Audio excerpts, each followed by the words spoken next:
Esse vídeo começa com um paradoxo. Vamos supor que um dia você receba uma caixa misteriosa.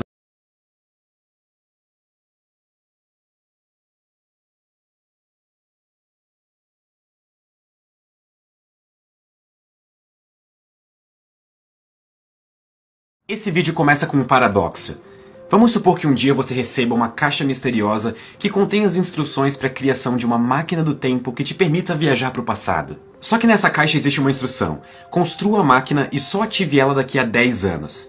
E quando você for ativar a máquina, leve junto a caixa e o papel contendo as instruções. Então você passa os próximos 10 anos seguindo as instruções e construindo essa máquina do tempo misteriosa, e quando finalmente chega o dia, você ativa essa máquina e, para sua surpresa, ela te leva exatamente para onde você estava 10 anos no passado. Então você entrega a máquina do tempo e as instruções para você mesmo no passado e um ciclo é criado. A pergunta aqui é a seguinte: onde no tempo que essa máquina foi criada? Ou, se vocês preferirem colocar de outra maneira, quem que criou essa máquina primeiro? Você no futuro ou você no passado? Esse é o chamado paradoxo de Bootstrap, e ele é um dos mais fascinantes exemplos de como as coisas começam a dar errado quando a gente começa a pensar em viajar para o passado. Nesse exemplo da máquina do tempo, a consequência desse loop temporal é que a máquina não foi criada por ninguém. Ela sempre existiu e a história dela não tem um começo e um fim.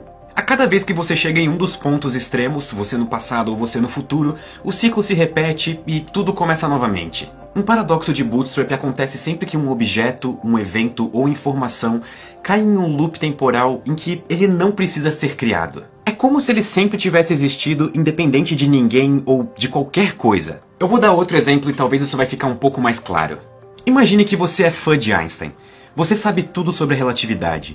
Você inclusive tem os artigos originais publicados por ele no começo do século passado. Então você, como um grande fã, viaja no tempo para 1904 e entrega nas mãos de Einstein os artigos originais que ele só publicaria um ano depois. Então ele estuda esses artigos e, um ano depois, ele publica eles, dando origem à relatividade. Novamente, nós criamos por acidente um ciclo temporal infinito. Você só é fã de Einstein e da relatividade porque ele publicou os artigos em 1905. Só que Einstein só publicou os artigos em 1905 porque você entregou esses artigos nas mãos dele. Então, nesse caso, quem descobriu a relatividade? Você ou Einstein? Por mais incrível que pareça, a resposta correta é nenhum dos dois. Um paradoxo de Bootstrap é tão peculiar que é como se a relatividade tivesse sido descoberta independente de vocês dois. Não existe um ponto no futuro ou um ponto no passado em que a relatividade tenha sido descoberta nesse caso, justamente porque tanto você quanto Einstein precisaram um do outro para conseguir aquela informação. Esse tipo de paradoxo chama a atenção não só da ficção científica, mas também dos próprios físicos, porque eles parecem violar alguns princípios físicos fundamentais, como por exemplo a segunda lei da termodinâmica. A segunda lei da termodinâmica diz que em um sistema fechado, a entropia, ou se você preferir interpretar de outra maneira, o grau de desordem, sempre aumenta. O que isso significa em termos práticos é que se eu pego um cubo de gelo e deixo ele fora do freezer, como uma consequência da temperatura, ele vai derreter, e com isso aumentar a sua entropia, ou seja, aumentar a sua desordem. Um gelo congelado é muito mais organizado do que um gelo derretido. Agora imaginem que eu pegue um cubo de gelo que acabou de sair do freezer e mande ele algumas horas para o passado. Ele deveria continuar derretendo, porque é isso que as nossas leis e princípios da física dizem. Só que se esse cubo de gelo não para de derreter, como é que ele vai chegar inteiro no ponto em que eu mandei ele de volta para o passado? Como se ele tivesse acabado de sair do freezer. Em que ponto da linha do tempo que o gelo derretido volta a ser gelo? Claramente alguma coisa está sendo violada aqui, e essa coisa é a segunda lei da termodinâmica. Ela é praticamente um dos argumentos mais fortes contra a viagem no tempo para o passado. Nós simplesmente não temos como violar essa lei porque ela é como se fosse uma cláusula pétrea do universo em que nós vivemos. Não existe energia grátis e a desordem sempre aumenta e ponto final.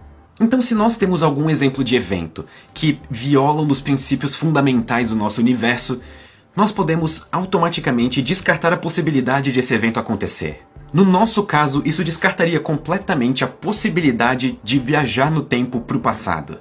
Mas vamos supor que você não se importe tanto assim com a segunda lei da termodinâmica. Que outros tipos de problemas que o paradoxo de Bootstrap geraria para o nosso universo?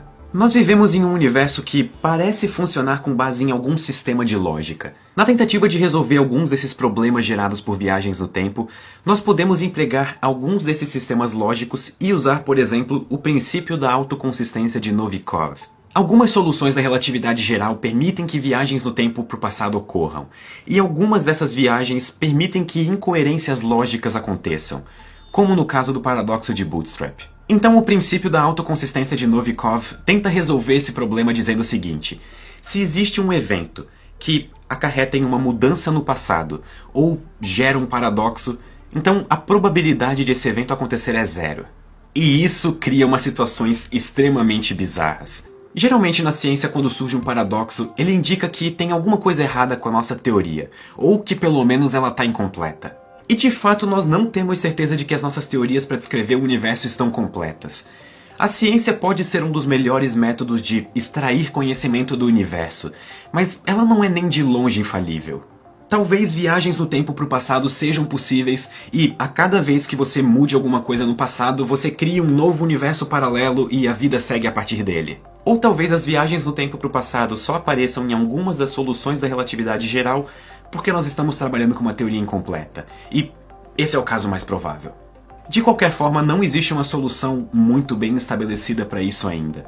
Talvez por um tempo nós simplesmente tenhamos que aceitar que viagens no tempo para o passado sejam impossíveis, não por causa de algum princípio científico extremamente estabelecido, porque ele não existe, e sim talvez por uma incapacidade tecnológica nossa.